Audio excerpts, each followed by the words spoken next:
All right, Shalom family, and welcome back to the Semitic Jew channel. On this channel, I care about three things: scripture, logic, and truth. And today I'm not responding emotionally, I'm responding as a critical thinker, a university professor who teaches students how to think critically. I also previously served as a second lieutenant chaplain candidate in the Army National Guard before I retired. I hold a master's degree in mathematics, and I'm currently pursuing doctoral work in applied mathematics. But I'm not throwing my credentials at you. I'm simply saying that even though I have credentials, none of those things make me right because logic does. So, as a logician, I'm going to look at a video today that I hope you will enjoy, and I hope that you will stay throughout this video so that you can see how to analyze videos and how to think about not just this video, but everything in life from this vantage point. So today, I want you to think like a prosecutor. I don't want you to ask, do I like Brandon Tatum? I don't want you to ask, do I like Ben Crump? I want you to ask one question: do Brandon Tatum's conclusions actually follow from the evidence that he's presenting to the public? So let's watch his video. And again, this is part one of his conversation with a young man, not a boy, but a young man by the name of Warren. So let's play. So Warren, I'm gonna ask you some very pointed questions. I mean, just straight out. The first thing I want to ask you is, did you kill Nolan? All right, Warren. We had a chance to get to know each other over the last 2 days. Went out to Horn Island, so I've had an opportunity to talk to you about a few things, and the things that you've told me have literally blown my mind. But the world haven't had a chance yet to hear your story, to hear Nolan's story through you, through his friend. And it's not just you, it's a bunch of y'all. But you know, some of the other guys were afraid because of the threats and the violence that's been threatened against their lives and all of the above. But you decided that you wanted to take this bold step and give a statement and, you know, get your side out here. Okay. So, first of all, this opening tells you almost everything about where this interview is going. You got to listen carefully. Brandon doesn't begin by asking Warren what happened. He begins with the question, did you kill Nolan? And although that may be a preview, but I think that's a preview to when he got straight to the point. Okay. So again, he doesn't begin by asking him what happened. He begins with, did you kill Nolan? And so that's not an investigative question. That's actually a theoretical question. Okay. So he's asking him a theatrical question, but I wonder, is it to influence his question, or excuse me, his answer to the question, or is it to influence us who are viewing this narrative that he's putting out to the public? Not only that, but notice what happens immediately after. Instead of presenting evidence, he presents Warren's credibility. He tells us that, oh, I've spent 2 days with him. His story blew my mind. The public hasn't heard his side. The other boys were afraid. So Warren is brave. Ladies and gentlemen, none of those things are evidence. None of them are. They are reasons that Brandon wants you to trust Warren before Warren says anything. That's called framing. So notice how he's framing this interview before it even begins. He's sort of looking at the camera. You can watch his body language. And so he's feeding. It's sort of like, say, for example, let's say as a mandated reporter, you have a child that might be being harmed at home. Imagine you going to that child and you saying, you trying to appeal to their emotions. Yeah, I know, you come to school, you're very sad. Um, things, your clothes don't appear to be clean. You seem to be eating during the class rather than eating during lunch. Is everything all right at home? So notice how the mandated reporter or DSS or CPS is framing the narrative for the child so that the child can affirm what the person is actually alluding to. So this is exactly what he's doing. He's framing this before he's beginning this interview. Now, every every good, great attorney recognizes it immediately. Let's continue. And I want to start at the very beginning of all of this and ask you, what was your relationship like with Nolan? Who was he to you? Nolan, I could describe Nolan in a million ways. I mean, Nolan was not just a best friend of me, but he was a brother. I grew up through elementary, middle school, high school, and even our freshman year of college. You know, we talked on the phone all the time. We were really close friends, and I mean, Nolan was like a brother to me, and Nolan lit up every room he walked in. He always had a smile on his face. He always had something good to say. I've never seen Nolan get in an argument with somebody and say bad things about someone. You know, there's a lot of people that talk crap nowadays, and Nolan was never that person. Sweetest soul ever. And I mean, I had a great relationship with Nolan. I've never got in an argument with Nolan. We were super close, and I've never said or will ever have anything bad to say about Nolan Wells. Okay, so notice something fascinating. Almost an entire minute has gone by, and we still haven't learned anything about Nolan's disappearance. Instead, we've learned that Nolan was a brother, kind, loving, funny, always smiling, never argued, great guy. Now, let me be crystal clear. I have absolutely no reason to doubt those statements, right? I don't know him. I don't know his relationship with Nolan. I do know people who have called other people brothers, who have used those same adjectives to describe people that they called friends. And let's just say uh, those statements have been false. But you have to ask yourself, what does his statements prove? They prove nothing. Character evidence is not evidence of what happened that day. Character evidence is not evidence of what happened that day. So, as a prosecutor, I don't care if someone has or someone was the nicest man on earth. That doesn't matter. I care about timelines. I care about evidence. I care about witness consistency, physical evidence, digital evidence. I don't care about personality. He had a great personality. Okay, fantastic. But this interview spends nearly 2 minutes, 2 minutes, 2 minutes building an emotional narrative before building any facts. So I'm sure these guys got to sit down and shake hands before the interview. So I'm not sure why there's this attempt to sort of segue into what happened that day rather than to get straight to the point. Right. So that should concern every objective listener, especially one who's thinking about this thing critically. Let's continue. Yeah, and you guys, you said you kind of grew up together. Did you know his mom, or how was that? Because I saw in the media where it appears that she may have said, at least I saw in part, that she said as if she didn't know any of you guys. Right. Well, Nolan a lot of the times was at like my house and at my buddy's house. We never went to Nolan's house and hung out.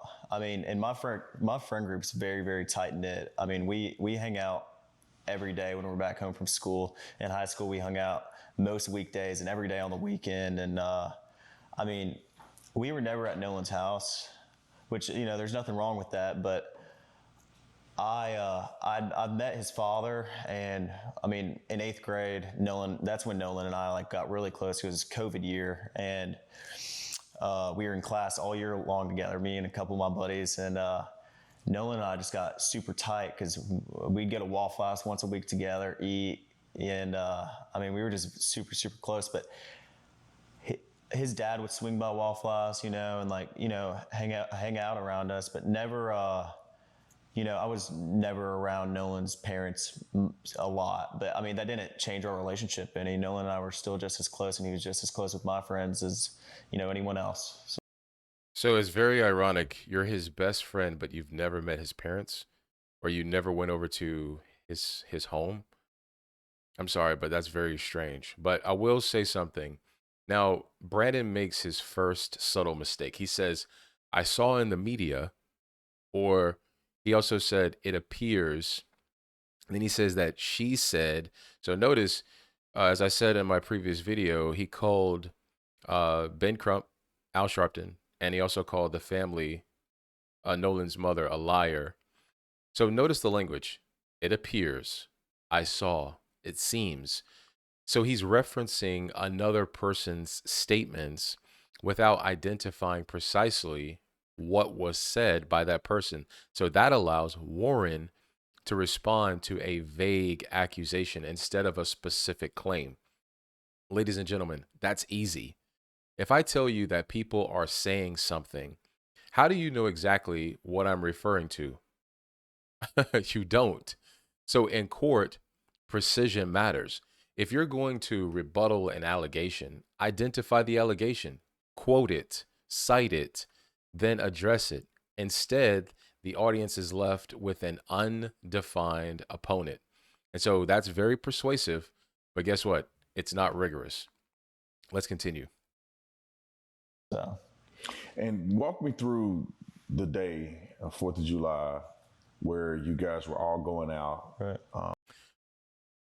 Now we get to the point. Now we're finally getting to the timeline of what happened. So this is where investigations actually begin. Not with emotions, not with friendships, not with what was Nolan's personality, timelines. Who arrived, who left, who saw what, when. That's where evidence began. So let's continue and see what these people have to say. This seems like something that I would assume that may have occurred more than just this year. Yeah, of Was it course. something that you guys did more than just this year? This is a two-part question. I want to know, is it something that you guys typically did together, that you hang out often in this fashion? And then I want you to then walk me through 4th of July this year when the incident happened. Okay. Being from the Gulf Coast, there's a boating and fishing is very, very popular.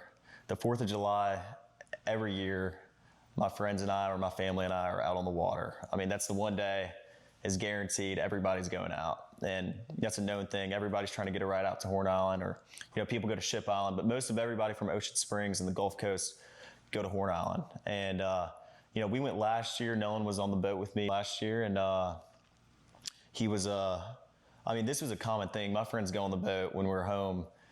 Very, very common. That's what we like to do. My friends like to fish also, and like to go on the boat. Not just fishing, but like to go on the boat, like to go on sunset cruises, like to do it all, on the water, And Nolan loved to do that too. I mean, he was not like he was just like everyone else in our friend group. He loved to go on the water and, have a good time with the guys. And that's what we did a lot. But 4th of July, everybody was out there. Like I said, like Nolan was always trying to go on the boat, trying to go out there with us. And he was always welcome to come. Nolan was always out there with us. And, but started 4th of July, my buddies and I had talked about this week's upcoming, everybody's very, very excited for the 4th of July from down here. Like it's a big thing. It's a big deal. Huh? Very, very big deal. And,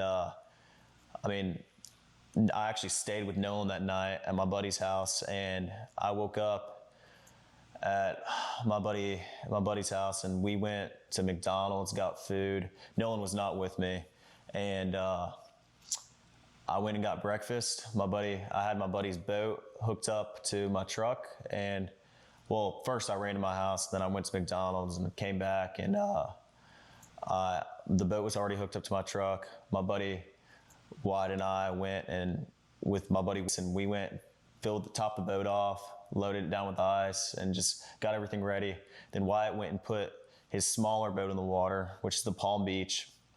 He's an 18-foot Palm Beach, and I drove the boat from Fort Bayou Boat Launch to my buddy's grandparents' house, and that's where we all planned to meet up that day.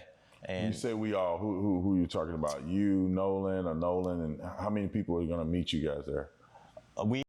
Wow. Okay, so I want to stop right there. Now, Brandon is finally doing what every investigator should do. He's establishing a timeline, and so that's good. I'll give him some credit. Now he's thinking a little bit, less emotional and more critical, so that's good.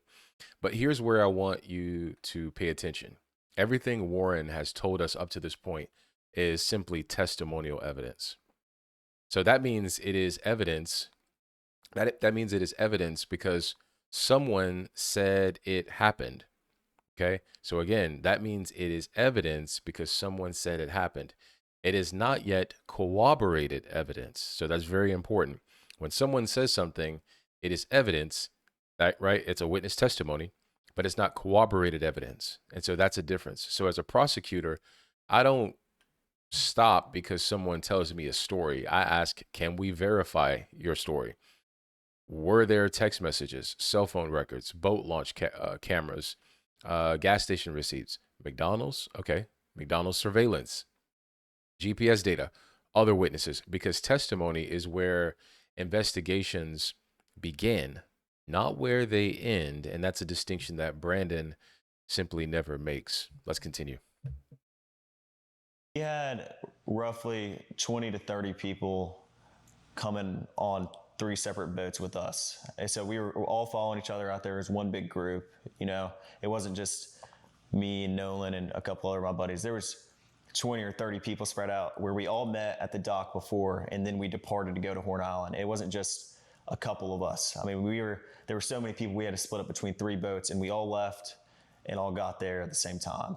Yeah, I just want to make sure that's clear because the statements that are out there made it appear that it was just you, Nolan, and probably 2 or 3 other guys, and y'all are the only ones that went out to this island. And that's completely incorrect. I mean, Horn Island on the 4th of July is the most popular day to be on the water on, you know, throughout the entire Gulf Coast. I mean, everybody and their mom is on the water on 4th of July, you know. There's no telling. I mean, roughly probably 2 to 3, maybe even 4,000 people out there. There were boats lined up off the island. I mean, there was 3 rows of boats all the way until my vision ended, until I could see of people from, I mean, there was 1 row of boats, and then there was another row of boats, and then there was a 3rd row of boats. Yeah. I mean, there was people lined up all up and down the island to where, I mean, who knows? I mean, and that wasn't just, we were parked on the north side, on the west tip. It wasn't just there. I mean, there's tons of people packed out on the south side and on the east end and in the middle of the island. But just where we were, I mean, there was easily 1,000 people. It wasn't just us. Let's go. Okay, so this is probably the strongest point that Warren has made so far. He says that there were approximately 20 to 30 people in their group. Then he says there were thousands of people on Horn Island. Now, here's where Brandon immediately begins drawing an implication. He says, I just want to make sure that's clear because the statements out there made it appear. So notice what just happened. The evidence is there were more people present than some public accounts suggested. And that is a perfectly reasonable factual claim if it's accurate, okay? So it's still a hypothetical if we can corroborate it. But here's the problem. That fact does not tell us what happened to Nolan. That's important. That fact does not tell us what happened to Nolan. It's the 4th of July. It's an island. People are going out. People are going to be on the boat. Okay, that's circumstantial. So those are 2 different questions. So you have to think about it logically. Question number 1, how many people were there? Question number 2, what happened to Nolan? Those are not the same questions. So having more witnesses does not automatically answer the second question. In fact, it may create more investigative work because now there are more people to interview and more timelines to compare to the one that we have publicly. So while Brandon seems to treat this as a major turning point, a prosecutor should treat it as the beginning of a larger witness list, not the end of an investigation. So that is very, very important. Let's continue. Let's go back a little bit. I want to go back to you guys at the dock, getting on the boat. You're saying there's multiple people, probably 20 or 30 people getting on 3 boats. Right. What boat were you on and what boat was Nolan on? Nolan was on Wyatt's 22 Triton. On the way out, I went with my buddy Bart because we had a lot of friends from college coming down, and I called Bart that morning. I was like, hey man, can you take your boat out? And he was like, yeah, well, my dad decided not to go, and I'll take the boat and I'll take you and your friends. Of course, I mean, he's a buddy of mine. And So Bart pulled up at the dock, and I mean, I rode out there with Bart and a lot of the girls that go to college with my friends and I, and Nolan rode out on the Triton, and then we had a Palm Beach, 18 Palm Beach. There was 4 guys on that. There was like 8 people on the Triton, and then there was 8 or 9 people on the Triton, and then there was the rest of the group, which was ranged from maybe 10 to 15 or 16 people on my buddy's tide line, which is 24 tide line. And so you guys get on, and I know a little bit more than the audience do because we went out there a little earlier because I wanted to see exactly what the. Okay, so now we're getting specific. Who rode on which boat? Great, and this is exactly the type of information that investigators want. But notice something: Brandon never follows up with the obvious questions. It would be obvious. He's giving you this is the a teachable moment, right? This is the point you should be asking very important questions. Who switched boats later? Did anyone leave separately? Who was the last person to physically see Nolan? What time? Who can independently verify that? Instead, we're simply identifying boat assignments. So again, that's useful information, but don't confuse useful information with proof of anything. Proof requires connecting all of those pieces together into a verified timeline. And we're just simply not there yet. Let's continue. Drive was like, what the dock was like, how far it is out there. Of course. But I want you to tell, the audience, like, what was this trip like? How was the waters? Did you guys do anything in between the time you rode and the time you get to the island? Was there music? Is it like a big party? Like, what is that? Yeah, well, I mean, obviously music's blasting. It's 4th of July, man. I mean, everybody's really excited. And I mean, we had a lot of people loaded down. So obviously our biggest, we're just trying to make sure everybody, gets out there safe. And so, I mean, on the way out there, it was pretty calm. I think it was blowing like 3 or 4 knots. I mean, the waters were clear. It was a great day to be on the water. Sunshine, not cloudy at all. And I mean, it was a great day to be out there on 4th of July. And so, I mean, we followed each other out, and I mean, it was calm. It was calm. On the way back, it was a little more rough, but it was not anything all my buddies' boats couldn't handle, or like, it wasn't like we were getting really beat up or anything. I mean, it was pretty calm. And so you guys get out there.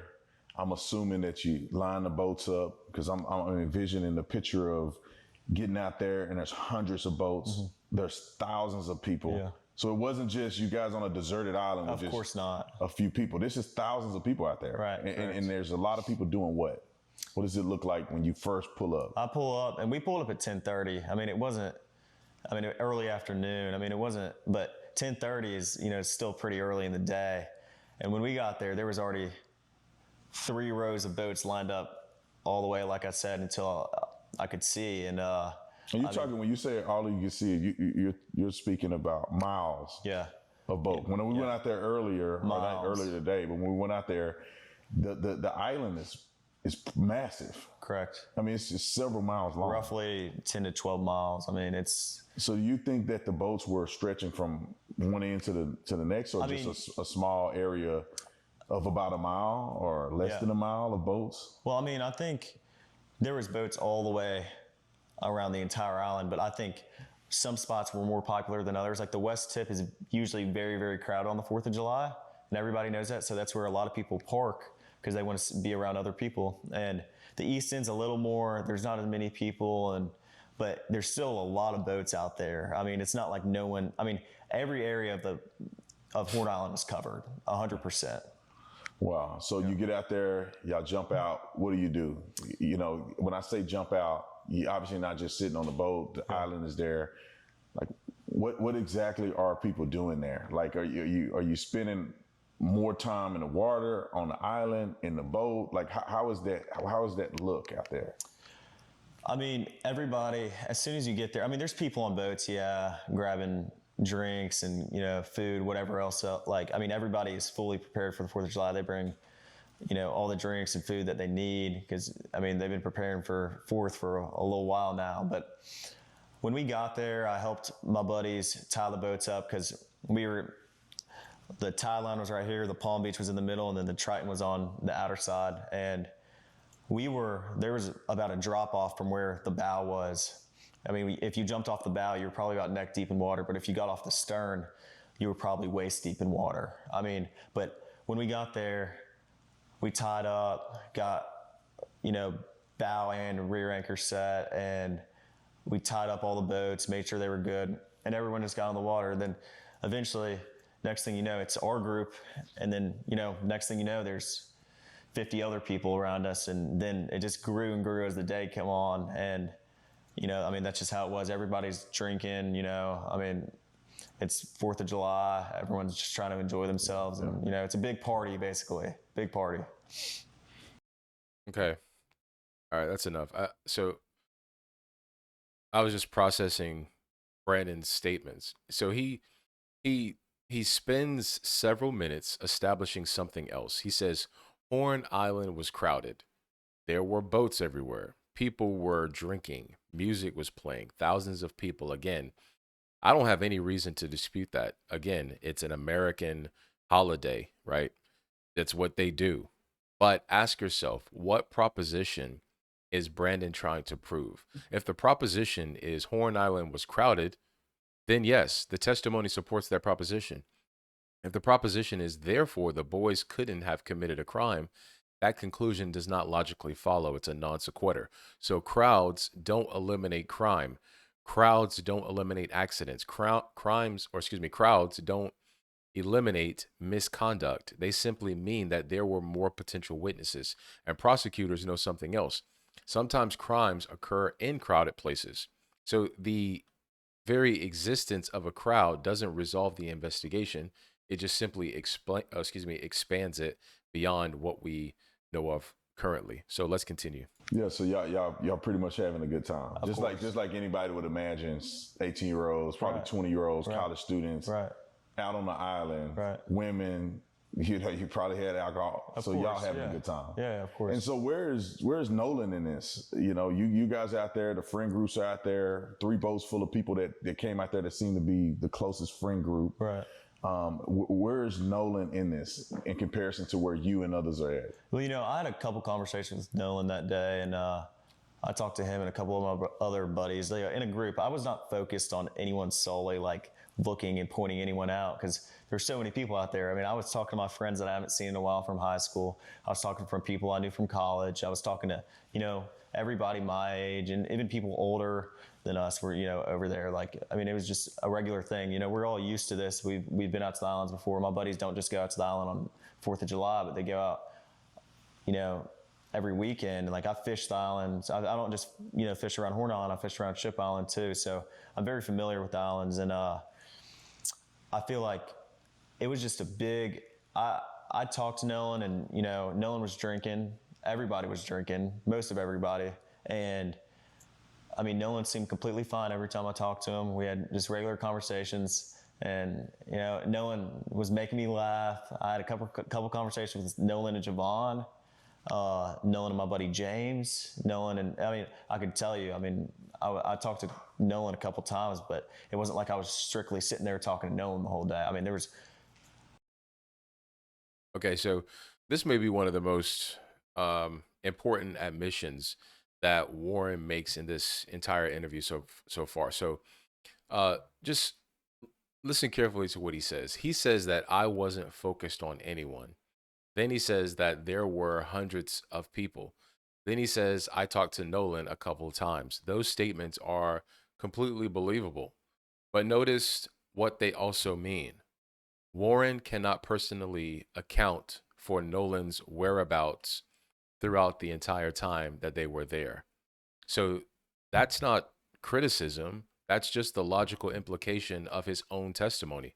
So if you only saw someone a few times, then by definition, there are periods where you don't know where they were. So that means that Warren is not a continuous eyewitness. He's a partial witness. And that's an important, very important distinction. Let's continue. hundreds of people I knew out there. So Yeah. And Nolan said something interesting. You told me about this. Something he said to you, I would say would be indicative of y'all's friendship. Right. And then he also mentioned something to you about that particular day and what it meant to him. right.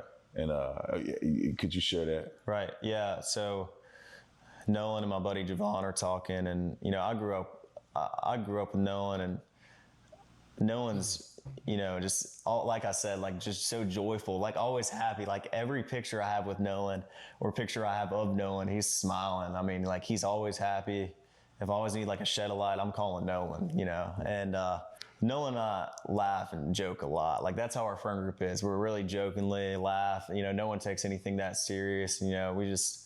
We enjoy our time together. I mean, there's never any awkwardness within our friend group. We're very, very tight. So if I ever need to get something off my chest or talk to anybody, I'm talking to all my friends. I'm not just talking to like specifically anybody. I would go out, like even if I'm having issues with something, I go talk to my group chat, and my guys are there to, give me a hand anytime I need it. And all my guys are, all my buddies are the same exact way. Nolan was the same exact way. If you ever need something, I'm here, man. Like that's how he was. So. And then you guys get ready to leave prematurely. Right. And like, what? Explain that, because you guys got there around 10. Yeah. It's now 4:30. Right. People are still out there partying and Correct. they're having a good time, but something happened to where it necessitated you guys to get the boat up and running. Can you explain that? Yeah. Okay. So now we're back to something we've seen throughout the entire interview, that more character evidence is more important than actually getting to the conclusion of the matter. Nolan was funny. Nolan smiled. Everyone loved him. The friend group was close. Again, I don't doubt any of that, but ask yourself, how much of this interview has actually been devoted to reconstructing the events surrounding Nolan's disappearance? Because according to his preview, I flew down to Mississippi.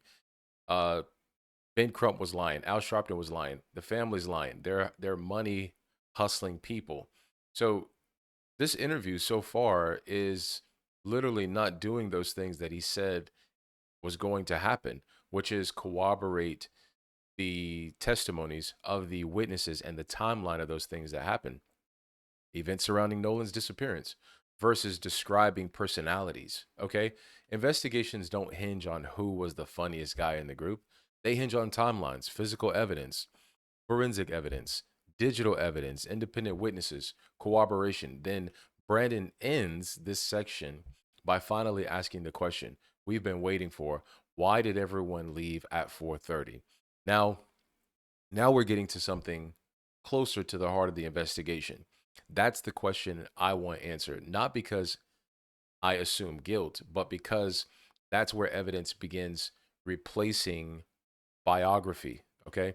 Now, here's the thing, family. I want to leave you with this. Today's video was never about whether uh, Brandon Tatum is a good man, because that is very questionable. It was never about whether Warren is telling the truth. It wasn't even about whether Ben Crump is right. Okay. It's about something much bigger, and that is reasoning. We need to learn to reason. You cannot allow people to come to conclusions on their own without testing whether or not what they're saying and what has been presented is verifiable. And you need to treat this, you need to treat everything in life as we've treated this video here, because once you abandon sound reasoning, you'll eventually abandon justice, and justice should pour forth, as the scriptures say. So if testimony automatically becomes proof, then investigations become unnecessary. What do we need with an investigation if a testimony is automatically proof of no wrongdoing? So if popularity becomes truth, oh, he was the most popular person in the group, or whatever the case may be, then facts no longer matter. If our emotions become our standard, anyone, then evidence becomes optional. And so that's not justice. That is confirmation bias. According to the book of Proverbs, Proverbs says, he that answereth a matter before he heareth it, it is folly and shame unto him. That's Proverbs chapter 18, verse 13. So the scriptures teach us something that prosecutors should understand. Hear the whole matter, examine the evidence, test the witness, corroborate the facts, and then and only then draw a conclusion after that. So I don't know every fact surrounding Nolan Wells' death. Neither do you. And neither does Brandon Tatum, based solely on this interview. What I do know is that conclusions should never outrun evidence. So on this channel, we focus on three things: principles, three principles that are very key to life, to how you pursue justice, to how you treat your wife, to how you treat your children, because God is the author of truth. Logic, because truth must withstand evidence, and because justice and and truth, because justice cannot exist without it. And so that's why I challenge every public figure the same way, not just Brandon Tatum. I'm not just picking on Brandon Tatum, but we need to understand that just because you're a public official, or just because you may be a former public official, does not subtract you from public scrutiny. Okay, so this was not about emotion, not about personal attacks, but with one simple question: does your conclusion actually follow from your evidence? And if the answer is no, then it doesn't matter who you are. It doesn't matter how many followers you have. It doesn't matter whether I agree with your politics. It doesn't even matter where you're, whether or not you're wearing a badge or standing behind a microphone or standing in the pulpit as a pastor. Truth doesn't change, and logic doesn't bend, and justice doesn't belong to any personality. It belongs to the truth. So again, I'm Semitic Jew, and here I stand on three things: scripture, logic, and truth. Shalom.